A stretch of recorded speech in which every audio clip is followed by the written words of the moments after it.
Hello friends, your welcome to R K Rozgar study. तो इस video में हम भारतीय संविधान से यानी पॉलिटी से बार बार पूछे जाने वाले टॉप 25 प्रश्न को एक्स्ट्रा फैक्ट के साथ कवर करेंगे। इस वीडियो में हम टॉप 25 प्रश्न को लिए हैं पॉलिटी से। यह क्लास फर्स्ट होगी, यह पॉलिटी की क्लास फर्स्ट होगी। और देखिए, आप टॉप 25 प्रश्नों से आप 75 से 100 प्रश्न इस वीडियो में आप कवर कर पाइएगा मात्र आधे घंटे के अंदर। तो your welcome to R K Rozgar study YouTube channel में आपका स्वागत है। चेक प्ले लिस्ट, अगर आप वीडियो से जुड़े हैं तो प्ले लिस्ट जरूर चेक करें। और नेक्स्ट पार्ट 2 कमिंग सून, इसका नेक्स्ट पार्ट हम लेकर आएंगे आप लोगों के सपोर्ट के हिसाब से। अगर आप लोगों का अच्छा रिस्पॉन्स रहा तो इसका नेक्स्ट पार्ट हम जल्द लेकर आएंगे। तो आइए हम टाइम वेस्ट न करते हुए क्लास स्टार्ट करते हैं। देखिए, क्वेश्चन नंबर पहला और वेरी वेरी इंपॉर्टेंट है। निम्नलिखित में से कौन भारत के संविधान का संरक्षक है?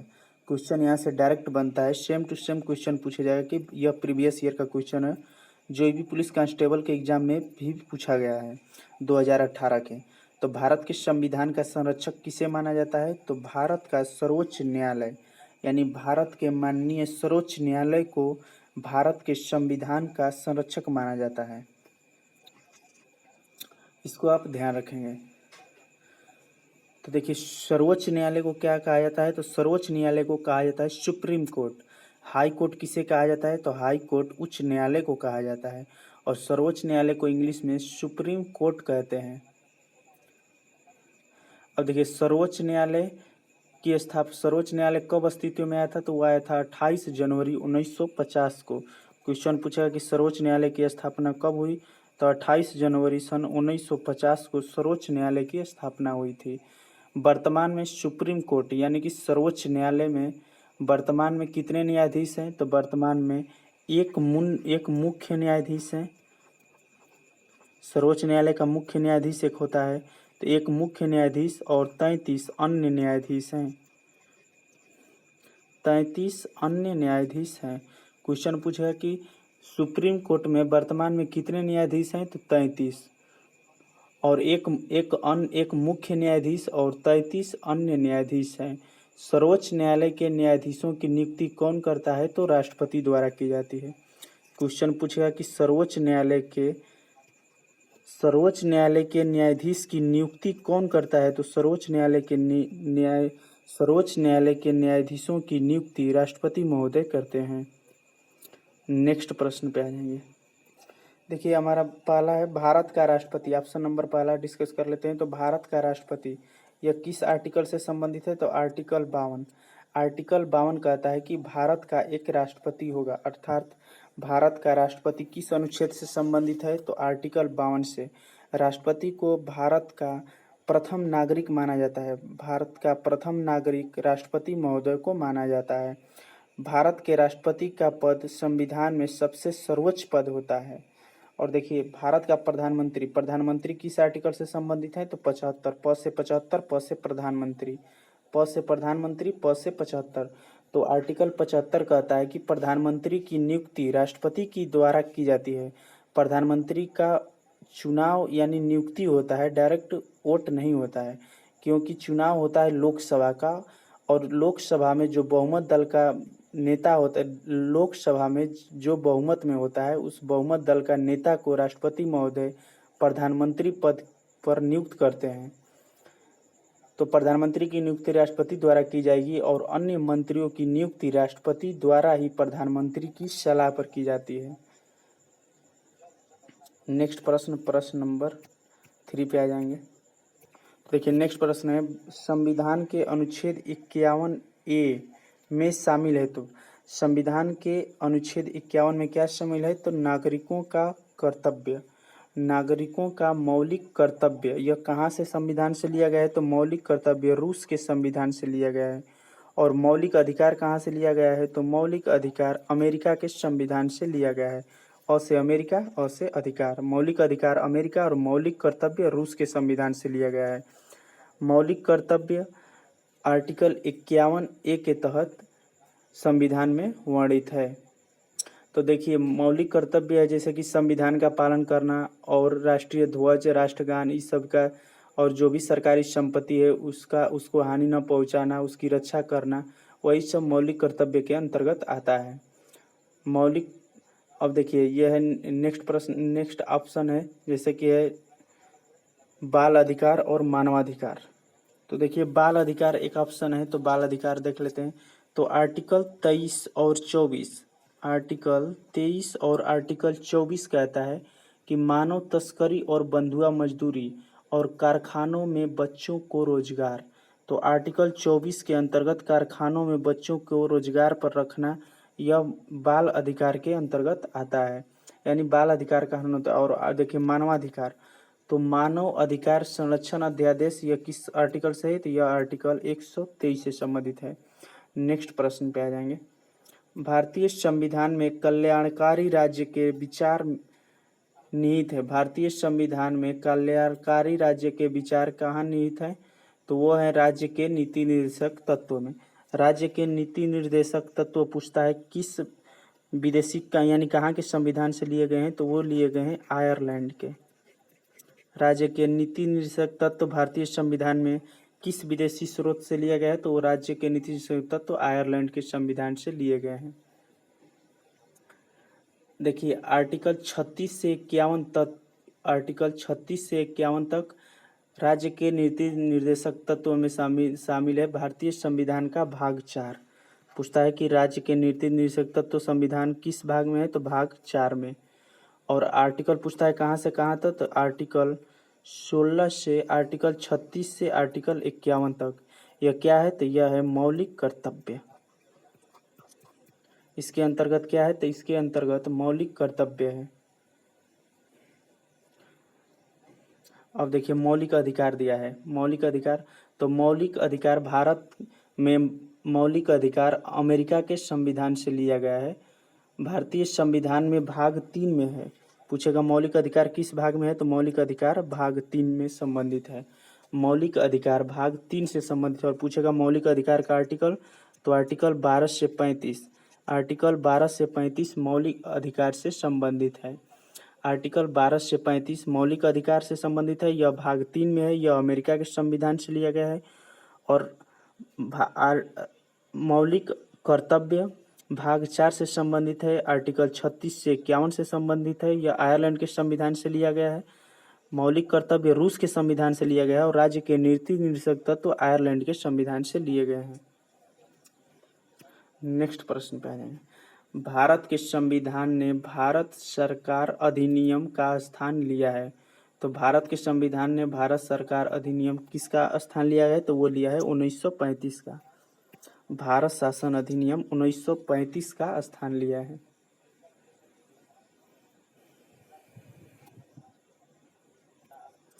देखिए नेक्स्ट प्रश्न है, भारतीय संविधान में पहला संशोधन कब किया गया था? तो देखिए वेरी वेरी वेरी इंपॉर्टेंट, यह प्रश्न डायरेक्ट और बहुत इंपॉर्टेंट है। भारतीय संविधान में पहला संशोधन ये डायरेक्ट पूछता है। यूपी पुलिस सहित अन्य सभी कंपैरेटिव एग्जाम में यहाँ से प्रश्न डायरेक्ट बढ़ते हैं। तो भारतीय संविधान में पहला संशोधन कब हुआ था? तो वह हुआ था सन 1951 में। भारतीय संविधान में पहला संशोधन 1951 में किया गया था। क्वेश्चन पूछता है कि इसके तहत किस अनुसूची को जोड़ा गया था? तो इसके तहत जोड़ी गई थी 9वीं अनुसूची। इसके तहत 9वीं अनुसूची को जोड़ा गया। भारतीय संविधान में प्रथम संशोधन सन 1951 ईस्वी में हुआ, जिसके तहत 9वीं अनुसूची को जोड़ा गया था। यह कला सपार के रोजगार स्टडी यूट्यूब चैनल पे देख रहे हैं, जो अभी हाल ही में क्रिएट किया गया है। हमारे यूट्यूब चैनल पे यूपी पुलिस सहित अन्य सभी वनडे कॉम्पिटिटिव एग्जाम के लिए math, reasoning, Hindi, GK, GS की अल्टरनेट डे पे ट्रिकी सॉल्यूशन के साथ क्लास चलाई जा रही हो।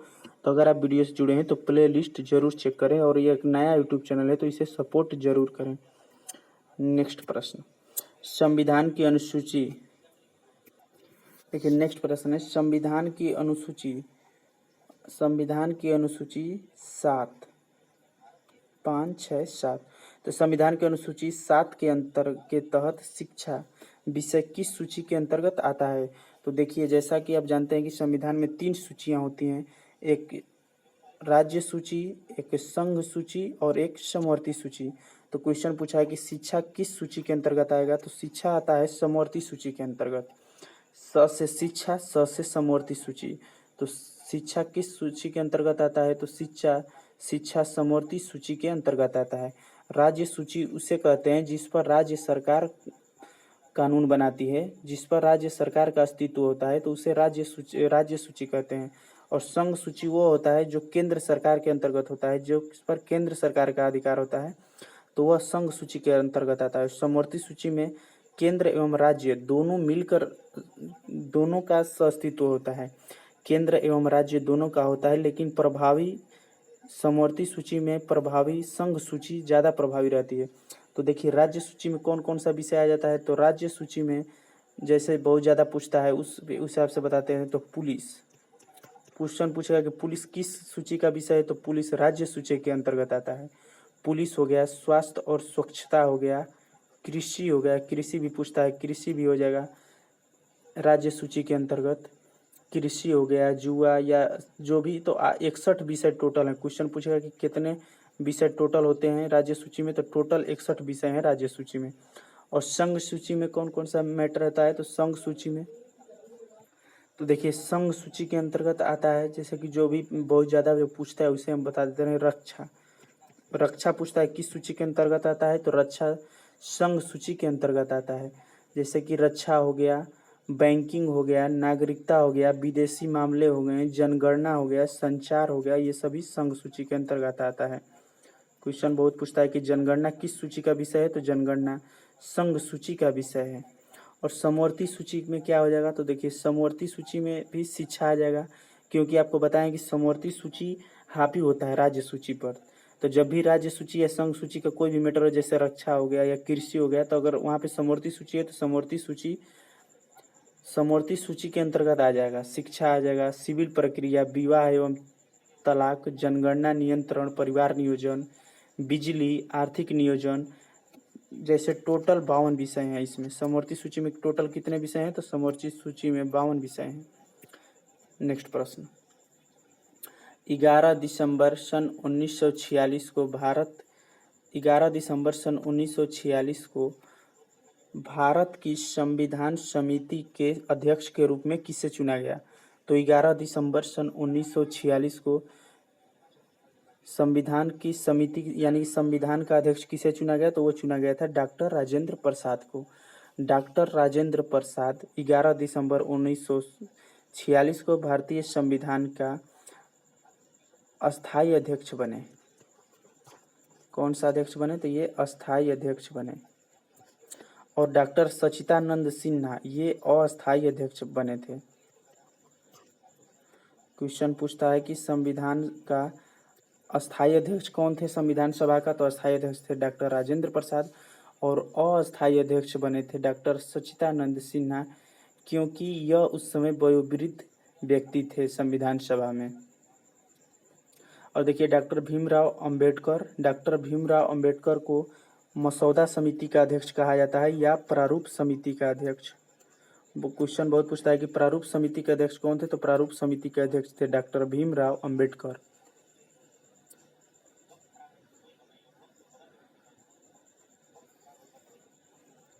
और देखिए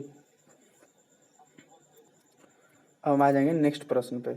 भारतीय संविधान की किस अनुसूची में भाषा के बारे में विवरण किया गया है, तो भाषा किस अनुसूची में शामिल है, तो भाषा 8वीं अनुसूची में शामिल है।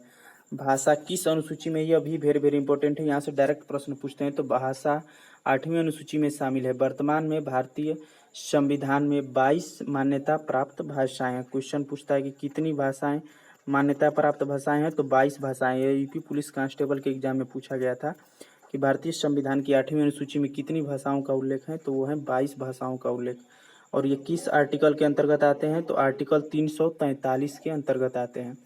पहले संविधान में कितनी भाषाएं थी, तो पहले थी 14 भाषाएं, और वर्तमान में हो गई है 22 भाषाएं। तो पहले कितनी भाषाएं थी, तो पहले केवल 14 भाषाएं थी।